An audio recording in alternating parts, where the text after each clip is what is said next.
Where the line blurs was about recognition. He saw her. The terms of want was about choice. She chose him. Persona non grata was about curation. He curated the version of her he could tolerate. Terms and conditions is about power, and the quiet panic that follows when power stops feeling safe.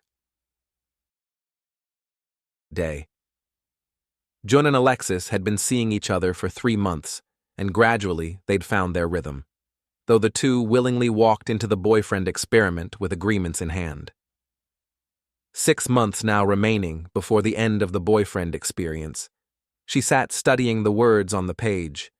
Dae-Jun's boyfriend experience terms: dues, be discreet and discerning, respect working hours, maintain control and decorum, always use protection. Don't, no emotional involvement, no overnight stays, no unplanned encounters, no trace of her at home. Alexis found none of those terms off-putting, thinking about her own list. Their words didn't overlap, but the meanings did.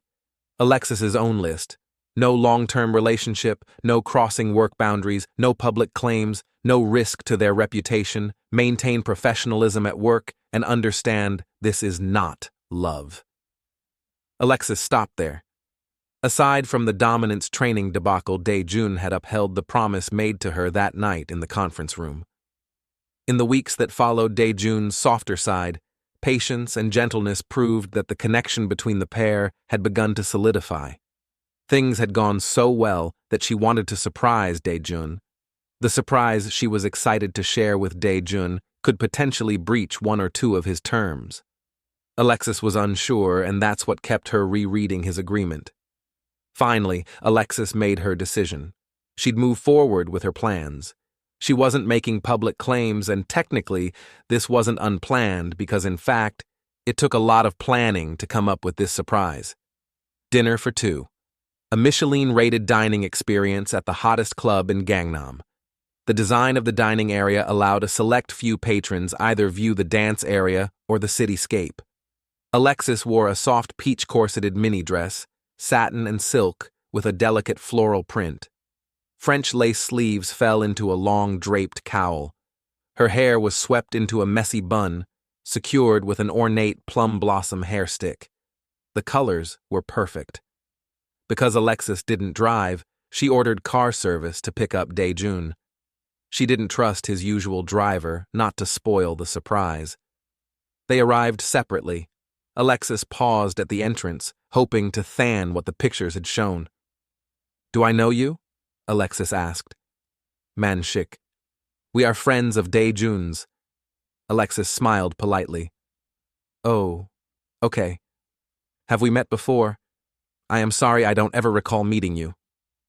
Man-shik had forgotten that the picture Dae-Jun shared was in private. She shouldn't have known him because they never met. "I'm Man-shik. I'd come to a company event earlier this year and saw you there."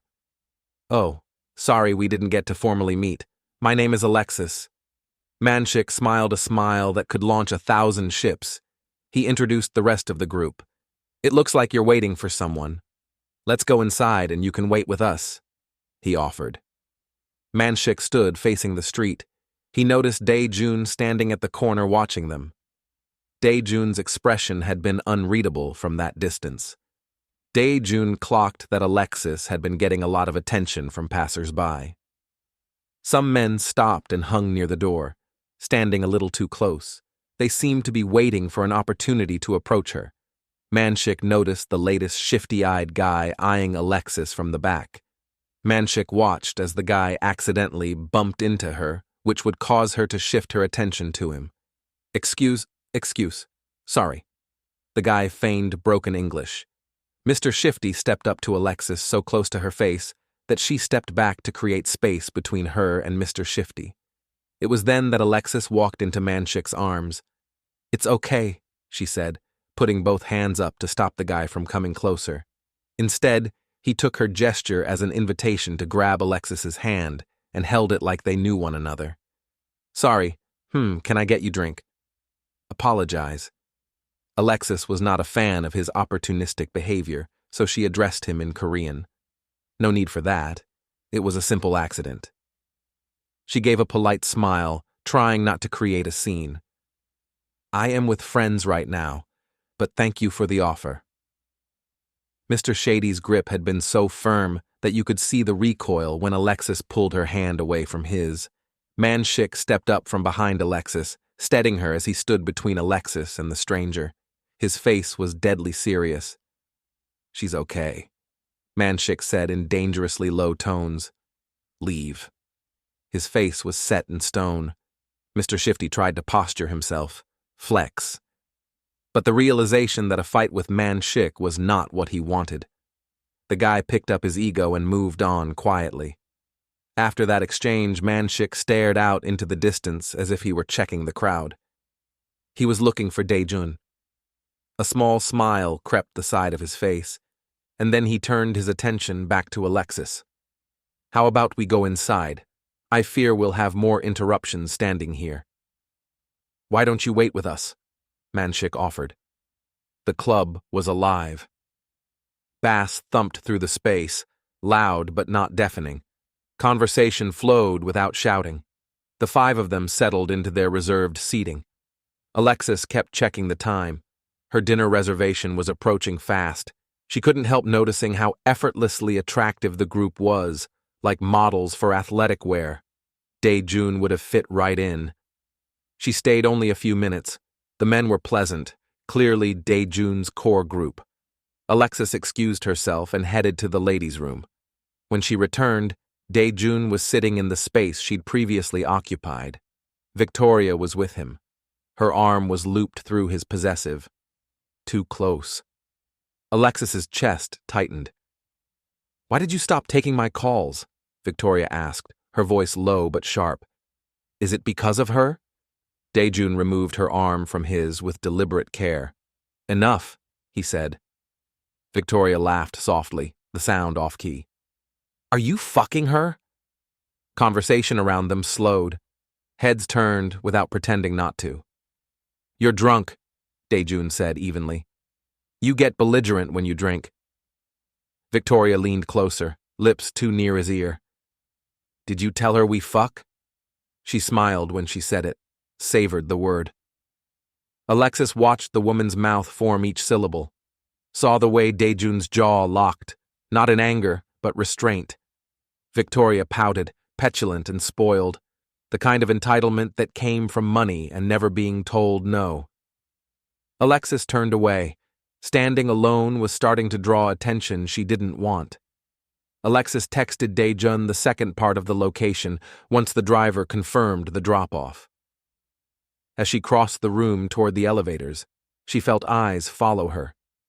Men didn't hide it, didn't bother pretending they weren't looking. Her body drew assumptions, hips too shapely, waist too small, breasts unapologetic. She didn't fit neatly into the room's expectations, and people didn't know what to do with that.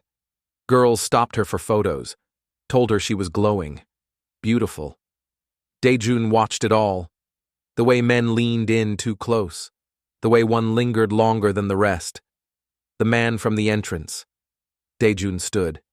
He didn't say goodbye, didn't explain himself. He simply removed Victoria's hand from his arm and gave her a brief, empty smile. There was no warmth behind it, only courtesy. By the time Alexis reached the elevator, Dae-Jun was already there. He stepped in beside her as the doors slid closed, close enough that she felt the heat of him before she saw his face. He looked down at her, not admiring, assessing. You look beautiful, he said quietly. His voice was steadier than his breathing. Alexis smiled. Thank you. That dimple appeared at the corner of her mouth. He noticed everything, the gloss on her lips, the way her pulse jumped at her throat. Another couple entered. The moment. Fractured. Silence filled the rest of the ride. After dinner, they lingered over drinks facing the city. Light spilled across glass and steel in every direction. Alexis relaxed into the warmth spreading through her limbs. Her edges softened. For once, she didn't have to be on. Dae-Jun watched her sway slightly to the muted bass below. Dance? He asked.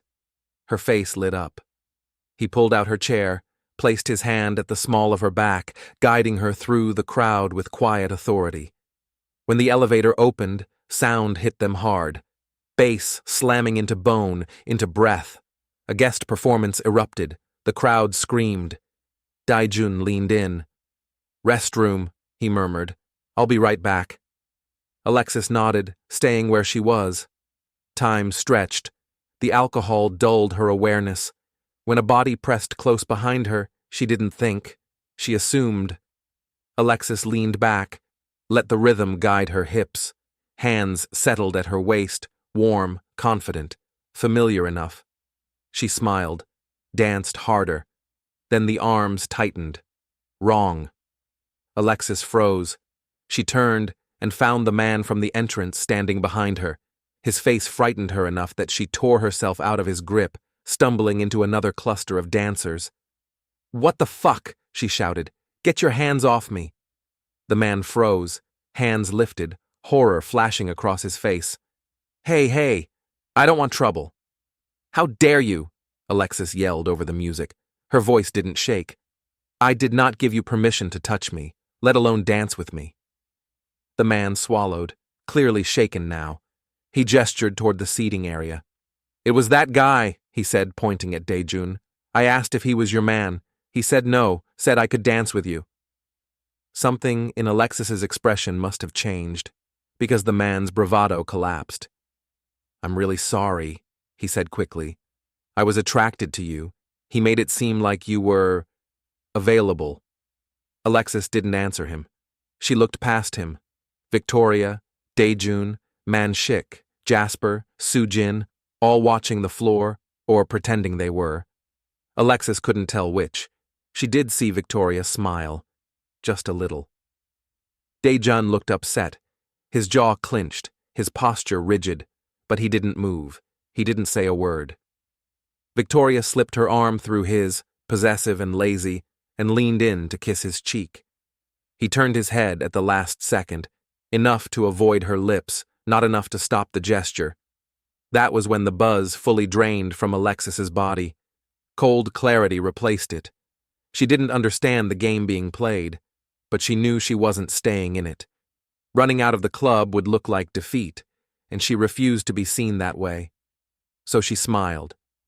She handed the man her phone and asked for a photo. The performer blurred behind them. He was eager to comply. Alexis tapped the screen and sent it, calling wifey. From where Dae-Jun sat, it would look like an incoming call. "I have to take this," Alexis said calmly. "Hold on." She moved through the crowd with purpose, not panic, shoulders back, steps measured. Only when she reached the restroom did she break. She locked herself in a stall and whispered into the phone, telling Courtney she needed somewhere to stay. Tonight. At the same time, she ordered the car. Immediate pickup. Her hands were steady the entire time. That scared her more than anything. 15 minutes later, Alexis was no longer at the club. She was on her way to Courtney's, until she learned Courtney wouldn't be alone. Someone else was already on their way to see her. Alexis didn't ask questions. She didn't want to disrupt anyone's date night. She packed a small bag from the spare drawer she kept at Courtney's, fresh clothes, a pair of Crocs, and redirected the car to Signal Seoul. Her phone began to vibrate. 5 missed calls, 12, 27. She didn't look at the name. When the car stopped at the hotel, relief loosened something tight in her chest. Alexis was somewhere neutral, somewhere quiet, somewhere that had nothing to do with Dae-Jun. A hot bath helped. The heat softened her muscles, slowed her breathing, and washed the club's energy from her skin. When she checked her phone again, 87 missed calls. The hotel's bed was immaculate, the view endless, city lights spilling upward instead of down. She oiled her body slowly, deliberately, arms, shoulders, hips, grounding herself in sensation, ordered room service. Jazz hummed low through the suite. The knock came.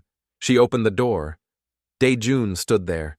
Beside him, a hotel staff member waited with the food cart. Alexis didn't move. Her shock was immediate and visible. "Miss," the attendant said carefully, reading off the order. Your food is here. His eyes flicked once, from Alexis to Dae-Jun. He understood enough not to leave her alone. He remained standing, hands folded neatly in front of him. Sir, Alexis said evenly, without looking at Dae-Jun. Thank you for the delivery. Please allow me to give you a tip. She turned toward her bag and stopped. No cash. She hadn't planned to stay out. When she turned back, both men were still there, inside the suite now. I'm sorry, she said. I don't have cash on hand. I'll add a tip when I check out. Are you sure you'll receive it? The attendant smiled politely. That won't be necessary, miss. His gaze returned to Dae-Jun, then back to her. If you need anything, he added gently, I can wait here. Dae-Jun spoke for the first time. You can go. The attendant didn't move. Miss, he said after a brief pause, never taking his eyes off Alexis. Is there anyone you'd like me to call for you? Alexis smiled, warm, unarming, practiced. No, sir. I'm fine. Thank you for asking. The attendant hesitated, gave Dae-Jun one final assessing look, then checked his watch, quietly noting the time. I'll be on shift all evening, he said to Alexis. I'll check back to ensure your meal is to your liking. His statement lingered. Your satisfaction is very important to us at Signal. He waited for her confirmation. Then he left. The door closed. Jazz filled the silence, so did the scent of her entree, and Dae-Jun. I called you, Alexis. Dae-Jun's gaze dropped immediately to the crisp white men's shirt she was wearing, business cut, expensive, partially buttoned. Beneath it, nothing but panties. His eyes moved again, sharply searching, scanning the room for signs of another man's presence. Maybe Min-Jun. Heat flared behind his ears. His jaw clenched. What do you want, Mr. Sung? Alexis's voice was flat, controlled. This is my personal time. I'm off the clock. She didn't ask how he'd found her.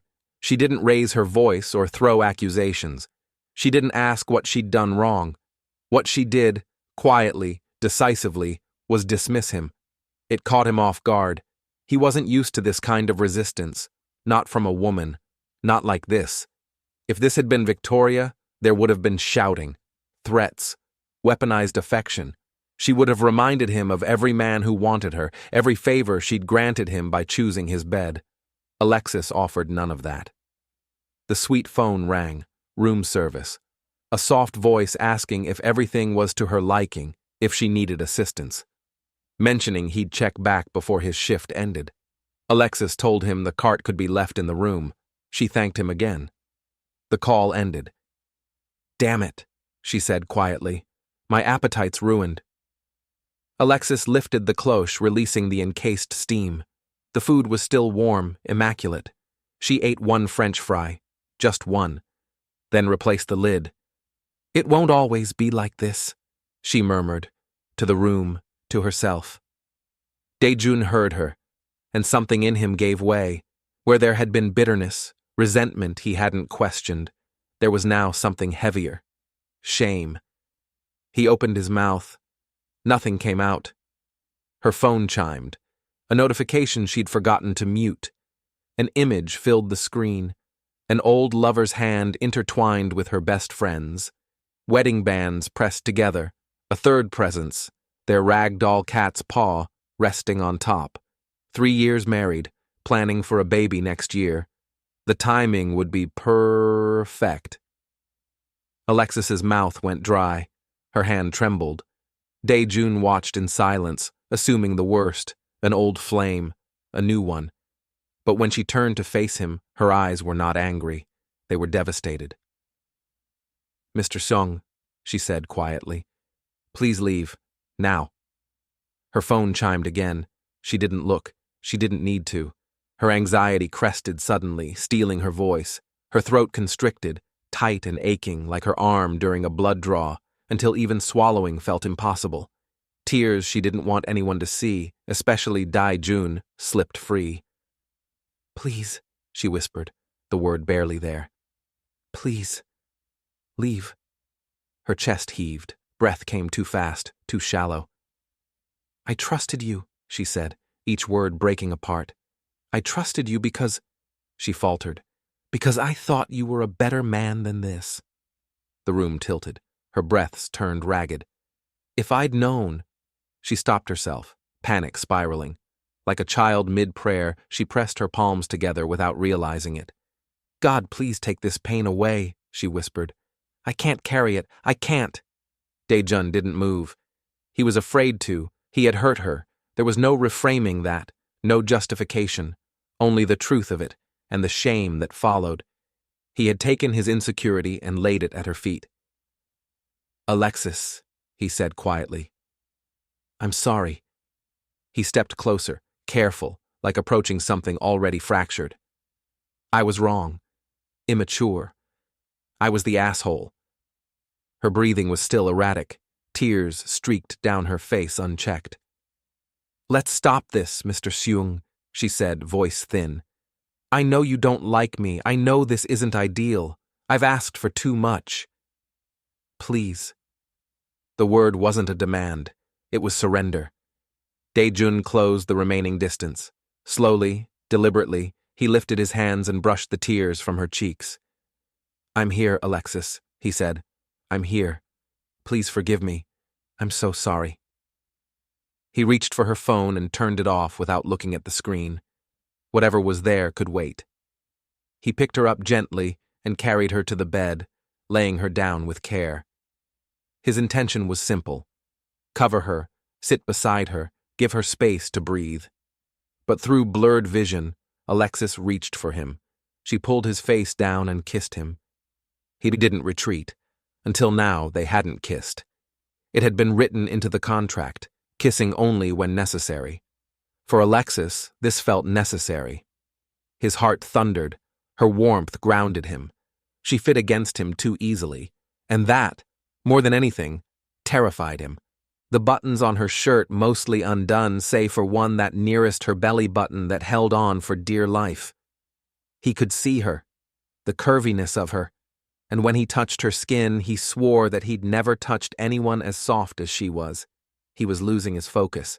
He felt himself rise. There was an ache in his manhood. Through his pants, he could feel the heat from between her thighs, and when she sat upright on top of him, she began to grind to whatever song was playing in the background. Alexis closed her eyes and pulled out the hairpin that held up her bun. Her hair let down her back. She arched her back, swayed to the music, rubbing herself on him. The sensation was too much, too much. When Alexis opened her eyes to meet his, her face was flush with passion. She ran her hand across her chest and down her body to find the one button that was trapping her from being free. When she looked at Dae-Jun, she stared right down to his soul. It was hers. She bit her bottom lip, breasts rising and falling with every breath. Are you him? She asked between panted breaths. Just for tonight. Are you him? Dae-Jun didn't hesitate. Yes, he affirmed. Remember, she cooed. I've never done this before. Alexis sliding her tongue between her lips. You're gonna have to show me. Her words sent Dae-Jun into overdrive. He'd flipped Alexis onto her back. He tilted her head back and kissed her neck down to her collarbone. His fingers tangled in her hair, grabbing onto her, finding her mouth with his, breathing the same air as though they were one. When Dae-Jun finished chewing on Alexis up top, he lifted Alexis' left leg over his shoulder. She'd never had anyone's face between her legs, except for the gynecologist. She'd gotten shy. Her legs involuntarily tensed, and Dae-Jun could feel the slight constriction. Her breathing was jagged at this point. She went from looking confident to so unsure of the situation.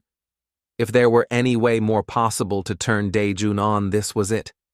He bit and nibbled his way down the inside of her thigh to the center of her. Alexis squirmed. She wasn't sure of what to do. Dae-Jun had to remind himself to slow down. He grabbed at her lace-boy short panties and slowly started to pull them down. He'd been entranced by her so much, so that he only looked up at her with his eyes. His face, however, stayed right above Ms. Kitty. Is this okay? His voice deep and heavy with honey. If I taste you. He inhaled her scent. She smelled like spring water and warm vanilla body oil. He was practically reverberating with anticipation. With her permission, Dae-Jun slowly removed the last piece of clothing, rubbing his hands over her thighs as he relieved each leg from their lacy constraints. Alexis, do you trust me? He asked as he eased her legs open a little more. His hands slowly moved down her inner thighs, stopping just above Ms. Kitty. He pushed her thighs apart a little more. Alexis. Yes. Do you trust me? This time he smiled a little smile. She relaxed some. Yes. Dae-Jun's hands gripped her thighs a little firmer and spread them apart more, and this time he said, I think you'll like this. He planted his mouth squarely on her, and her back stiffened. Her hands grabbed the blankets. Dae-Jun's tongue was a weapon of mass destruction, and he knew how to wield it. Alexis never stood a chance. Just as he brought her to the edge, right to the peak of it, he stopped. She gasped, breathless, aching for more. He lifted himself to her level. I want you to taste what I taste, he said, and kissed her. She startled at first, hadn't expected that, but his mouth found hers easily. A little salty, she thought. Okay, so I taste good. Does that make me a cannibal? The thought made her smile. He felt it. He shifted from her mouth to her ear, teeth grazing lightly. My love. He'd never called her that before. Do you want me to stop? He repositioned himself between her thighs, returning to her with deliberate focus, his mouth wandering, searching. No, she breathed. Please. The word came out like a prayer. Don't stop. He paused just long enough to ask, Are you ready for what comes next? There's more? She asked, breathless. He smiled. Of course there's more, if you're ready. She was. He placed a rolled pillow beneath her back, lifting her hips slightly. She watched him reach for the condom, watched him put it on. This was all new to her, real, unfiltered, nothing like pictures or screens. Her mind snagged on a single, very practical thought. She said nervously. I don't think that's going to fit. He rose onto his knees and looked down at her uncertainty, her honesty, and it made something in his chest soften. If this is too much, he said carefully, if we're moving too fast, we can stop. The contradiction of him saying that while clearly not stopping short-circuited her brain. She laughed. Are you okay? He asked, smiling now. She gestured helplessly at him, at the very obvious problem. How does that fit? He was calm, confident, entirely in his element. She recognized that look, the one he wore in boardrooms with clients, when he knew exactly what he was doing. He knows what he's doing, she thought. Dae-Jun, she said softly. I trust you. That was all it took. He moved slowly, carefully, guiding himself into her space inch by inch until they were fully joined. She breathed hard, unsure, and he checked in, quietly, constantly. When discomfort flickered, she dug her nails into his back. He didn't flinch, just waited. And then, gradually, what had been pain shifted into something else, something warmer, deeper. When she couldn't hold herself together anymore, she wrapped her arms around his neck, and he pulled her close, anchoring her as she shook, tension breaking apart inside her. When it was over, she lay back, dizzy, breathless, muscles trembling as she tried to calm the sudden cramp threatening her leg. What do people do now? She thought about showering, immediately dismissed the idea of walking there naked. Where was her shirt? She couldn't find it in the sheets. He'd been watching her quietly. He brushed her hair from her eyes. Do you want to shower? He asked gently. Yeah, she murmured. He handed her his button-up shirt. As she reached for it, he pulled her back down briefly, kissed her again, slow, grounding, before letting her go. Wrapped in his shirt, she slipped into the bathroom. The hot water soothed her aching muscles. She stood there, replaying everything, stunned by how the night had unfolded. She hadn't forgotten his mistakes, but she could feel that he was sorry. When she returned, the room had changed. Fresh linens, light food waiting by the bed. She realized she was starving. While he showered, she opened her notes and began typing furiously, desperate to capture everything before sleep erased it. He emerged with a towel around his waist, having arranged for essentials from the hotel. She looked, really looked. Beautiful, she thought, and had to stop herself from staring. He caught her anyway, and smiled. It made him blush. When the sun rose, they were still wrapped around each other.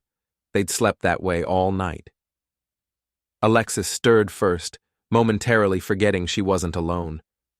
The fog in her head made her jerk slightly, almost elbowing Dae-Jun. She smiled.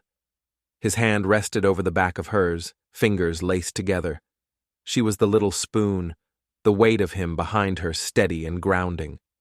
She lay there studying their joined hands as he shifted, pulling her closer. Or maybe she moved first. Either way, it felt unreal. If nothing else came of this year, last night felt like karma. A strange, unexpected reward for everything she'd endured with Julian and Aubrey. She'd loved Julian once, back in college, but she doubted he would have known how to read her body, her hesitation, the way Dae-Jun had. That kind of attention came with age, with experience. She was certain her first time back then could never have compared to last night. The room phone rang. Alexis groaned internally. She didn't want to move, didn't want to wake him, but if she didn't answer, someone would knock next. After the call, she slipped into the bathroom. The boyfriend experience had been mostly procedural until last night. Technically, he'd fulfilled the contract. 9 months of faux dating. That was the agreement. She needed to check herself. The urge to crawl back under the covers and kiss him awake was real, but off limits. Rule 8. No falling in love. Staying curled together on a Sunday morning already felt like bending things. She breathed, centered herself. Last night, the club, the chaos, was still there, but it didn't need her attention right now. She wanted to enjoy this. Alexis unpacked her overnight bag, laying out the 3 bra and panty sets she'd hastily brought. One by one, she held them up to herself in the mirror. She chose the peach set. She studied her reflection, officially unvirginal. Did she look different, more womanly, more something? She tilted her head, made a face, adjusted her posture, shoulders back, chest lifted. She laughed at herself, covering her mouth. Hair up or down? She tried both angles, decided she'd figure it out later. From the bed, Dae-Jun watched her, quietly. She fascinated him. The innocence didn't feel rehearsed. Could she really be this unaffected? She ordered breakfast, then jumped back into the shower to refresh her curls, efficient, practiced. She timed it perfectly to intercept the delivery. He doubted she knew this, but watching her move through the space with ease unsettled him more than anything else had. Alexis emerged in an oversized t-shirt, hair still dripping. Breakfast smelled incredible. She peeked toward the bed, debating whether to wake him, when her phone buzzed. Wifey, she answered quickly. Courtney was in full big sis mode. Alexis mentioned she'd found a George Michaels, but carefully avoided names. To Courtney, he was just Mr. Han. Dae-Jun listened from the doorway. He didn't want to admit how much Alexis intrigued him. He'd seen her in meetings before, quiet, observant. But here, she was light, effortless, smart in a way that didn't demand attention. He didn't trust women. He assumed this softness would shift once she sensed his vulnerability. Victoria had taught him that. His friends said he was wrong, said he was immature, said one day he'd let go. He didn't believe them. And yet, Alexis asked for nothing. No more time, no more affection. She didn't even sneak photos of him. He stepped into the doorway just as she ended the call. "Let's connect later, okay?" she sang softly. "Yeah, later. Love you. No, I love you more, bae." The sweetness irritated him. She looked absurdly young, sprawled on the sofa, feet crossed behind her. Curious, he moved closer. Alexis popped up immediately. "Morning," she said brightly. "Are you hungry?" She didn't wait for an answer, assembled a plate, guided him backward until he sat, placed it in his hands. "Drink?" she asked, practically vibrating. "Coffee, orange juice, tea, water?" He smiled despite himself. "Water, please." Sometime later, Alexis and Dae-Jun vacated the hotel suite.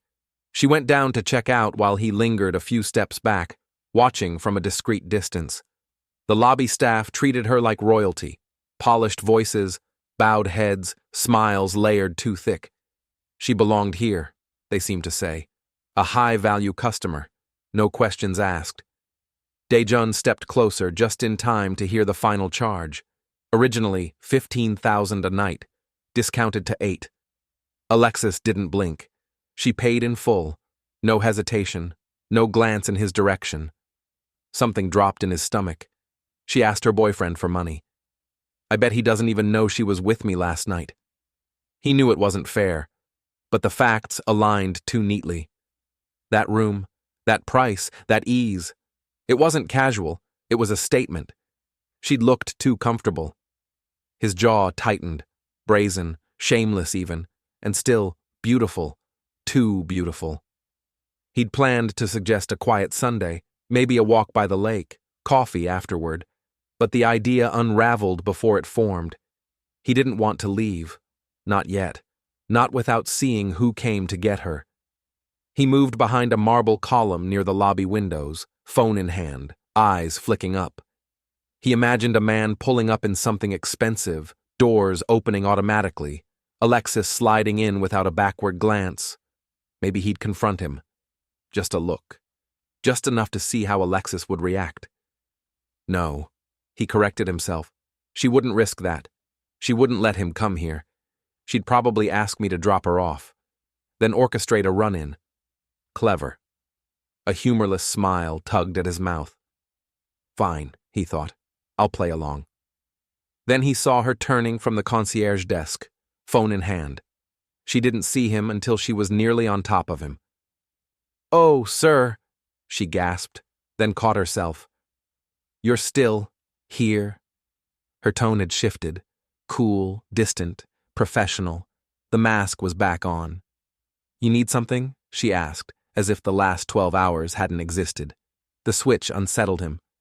"No," he said quietly. "I don't need anything." They walked side by side through the lobby, footsteps echoing across polished stone. She kept her arms close to her body. He noticed how carefully she avoided touching him. They stopped before the sliding glass doors. "Well," she said, turning to face him. Her eyes didn't quite meet his. "I guess this is it, sir." A pause, a small smile. "The night didn't start off great," she added, "but I don't think I could have asked for a better ending." The words landed harder than they should have. For a moment, he let himself believe they meant something. Her phone buzzed. She glanced down. "The car's here," she said. "Have a wonderful Sunday, sir. See you next week." Every syllable was gentle, perfectly placed. She stepped into the warm morning light just as a sleek black sedan rounded the corner. The sedan's driver opened the door. Alexis didn't look back. Dae-Jun stood still, chest hollow. Her smile lingered behind his eyes. He didn't follow. He watched the car pull away, tinted windows catching the light, reflecting everything, revealing nothing. He exhaled slowly. Wishy-washy, he thought bitterly. I hate being this way. He didn't move until the car disappeared. Then he turned and walked back inside. He figured he'd cut her off soon enough. The silence in his penthouse felt heavier than usual. Dae-Jun stood by the window, nursing a glass of whiskey, watching the city glitter as if it had something to celebrate. He wasn't in the mood to toast anything. He should have cut Alexis off the moment she paid for that room. He could still see her, soft smile, head tilted, genuinely wishing him a good Sunday, as if she hadn't unraveled something in him the night before, as if she didn't know she'd walked straight into a storm. But she didn't know. That was the problem. Alexis looked at him like he was solid, like someone worth trusting, someone to admire. That naive reverence scraped against the raw edges of his past, where love had been a game, a weapon, and he'd been too blind to see when it turned on him. Victoria had looked at him that way once, until she learned how to use it. Alexis didn't see it yet. She didn't see him. She didn't know how much damage he carried, or how close he was to aiming it at her. He was already doing it, in small, quiet ways. Subtle shifts in tone, letting her pay when he could have covered it, watching her too closely, waiting for her to slip, craving proof she was a liar, so he wouldn't have to admit he was the one losing control. She wasn't built for the kind of intimacy he understood. She was too open, too unguarded, and that made her dangerous to him, which made her dangerous, period. I'll cut her off, he told himself again. But he didn't move. He just watched the lights blink in the distance and wondered what kind of man he was becoming, hurting someone gentle simply because someone cruel had once worn the same perfume. The cafe was busy for a Sunday, but Courtney had claimed a corner booth by the window. Alexis slid into the seat across from her, still slightly flushed from the hotel checkout and the ride over. Courtney didn't waste time. So, she leaned in, eyebrows raised. Was that the walk of shame or the stride of a woman who just conquered a CEO? Alexis blinked, then laughed. Neither. I don't even know what last night was. Courtney tilted her head. That bad? No. Alexis shook her head quickly. He was good to me, gentle, generous in ways I didn't expect. But? Alexis hesitated, twirling her straw. I think he's lonely. Not like the I need a girlfriend kind of lonely. Like, there's this distance around him, like he's standing in a room full of people and still feels cold. Courtney raised a brow. And you want to be his emotional sweater? Stop. Alexis chuckled, but her expression softened. It's just, when I talk to him, I feel like I'm talking to the surface of something deeper. Like there's a whole world underneath, but he's terrified of letting anyone see it. Courtney's look turned serious. Alexis, you're not going to try and fix him, are you? Alexis didn't answer right away. I don't want to fix him. I want him to feel seen, like really seen. Like, he's not just this powerful, untouchable man in a suit. He's human. I think he's hurting and doesn't know how to say it. Courtney exhaled. Girl, do you hear yourself? That sounds like a therapy project, not a relationship. It's not a relationship, Alexis said quickly. I know that. He doesn't see me like that. I don't know, his type. But when he looks at me, there's something, like he's surprised I'm even there. Or surprised he let you get that close. Alexis smiled faintly. Maybe. She didn't say the rest aloud. I want to know why. Instead, she added, he called me sir when we said goodbye. I think he was trying to make a point. Ugh, Courtney groaned. He's one of those power dynamics and word games.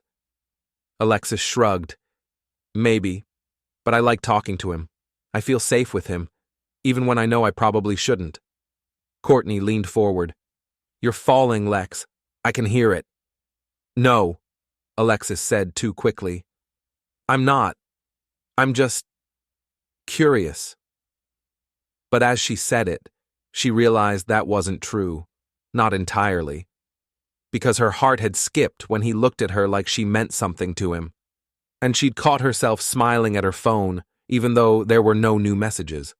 Something he couldn't name. It had been 3 weeks since the hotel.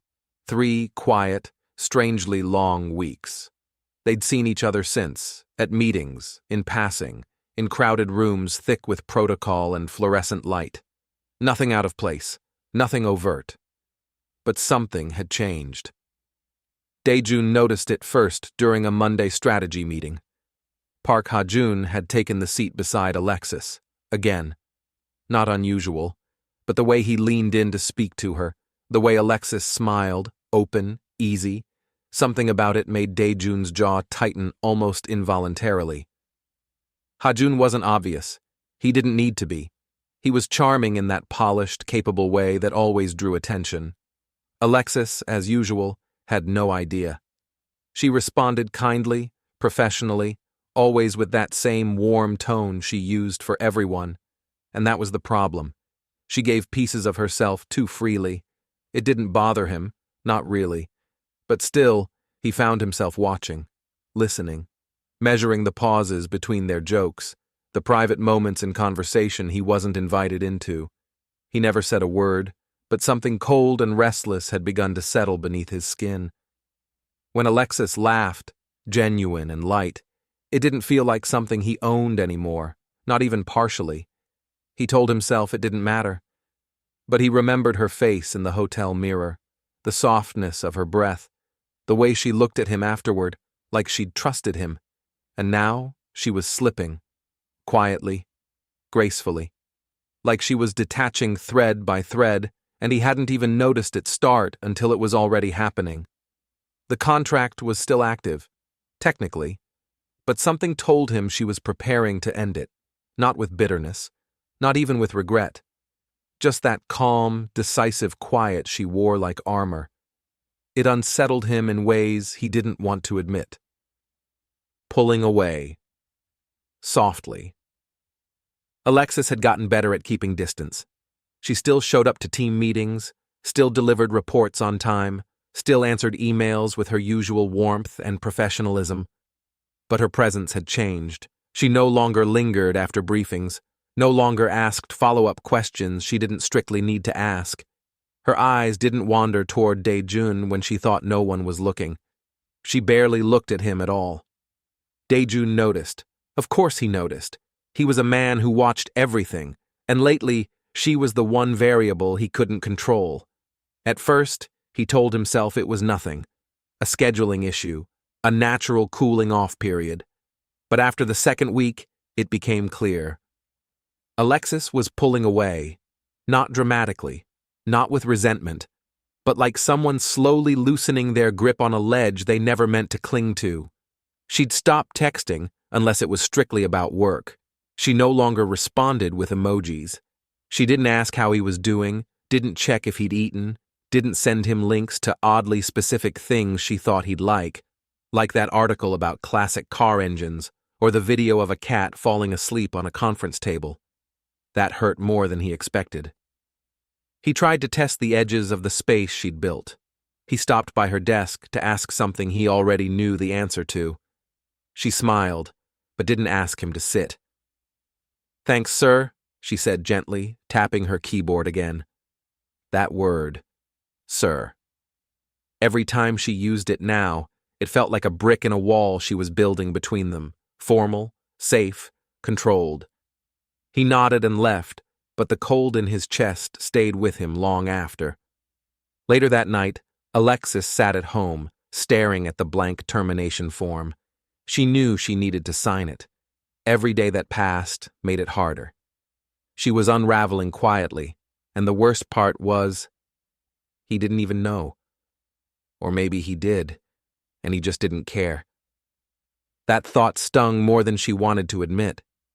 She wasn't sure when it started, this slow, aching affection for someone who only gave her glimpses of something deeper. Maybe it was the way he said her name when no one else was around, or the rare moments that Dae-Jun dropped his guard and looked at her like she was something more than just a temporary agreement. But she couldn't afford to keep hoping. This wasn't a fairy tale. This was a contract, a role, a script she'd asked him to be a star in and told not to memorize too deeply. And so tomorrow, she'd go to his office, smile, thank him, hand him the termination and walk away, because if she didn't, she'd stay, and staying would break her. Elevator tension. The meeting had run late. Most of the floor had already emptied out, leaving only the hum of recessed lights and the quiet shuffle of papers. Alexis stepped into the elevator alone, clutching her tablet to her chest like a shield. She pressed the button for the lobby and took a shallow breath. The doors began to close. A hand slid in, stopping them. Dae-Jun stepped inside. He didn't say anything. Neither did she. The doors sealed behind them with a soft click, and the elevator began to descend. She kept her eyes forward. He did the same. But the silence was unbearable. He could smell her perfume, clean, soft, faintly floral. A scent he recognized now. A scent that made him feel something he didn't want to name. She felt him watching her, though his body never turned. He was too close, and still too far. "I haven't heard from you," he said at last. His voice was quiet, strained. "Outside of work," she hesitated. "We agreed to keep things professional." "That's not what we agreed to," he replied. "We agreed on boundaries, not silence." She turned slightly, finally meeting his eyes. There was no anger in hers, only caution, and something aching just below the surface. "I'm trying to protect myself," she said, voice barely above a whisper. That stopped him. The elevator kept descending. "I don't know what I'm doing," she added. "With you." He stepped closer. Not enough to breach her space, but enough that she could feel it, the gravity of him, his presence, his pull. "You think I do?" he asked quietly. She swallowed hard. "You're not the one falling." His jaw tightened. He didn't move. Neither did she. The floor number blinked. 14. 13. He spoke again, slower this time. "You think I don't notice when you pull away?" She said nothing. "Is that what last night was? When you passed by me in the hallway like I didn't exist?" Her eyes flinched just slightly. "I had to," she said. "If I looked at you, I would have stayed." That landed between them like thunder. 10. 9. He turned fully to face her now. There was something unfamiliar in his expression, raw, conflicted, almost vulnerable. "What are you afraid of, Alexis?" She blinked rapidly. "You." The doors opened. They didn't move.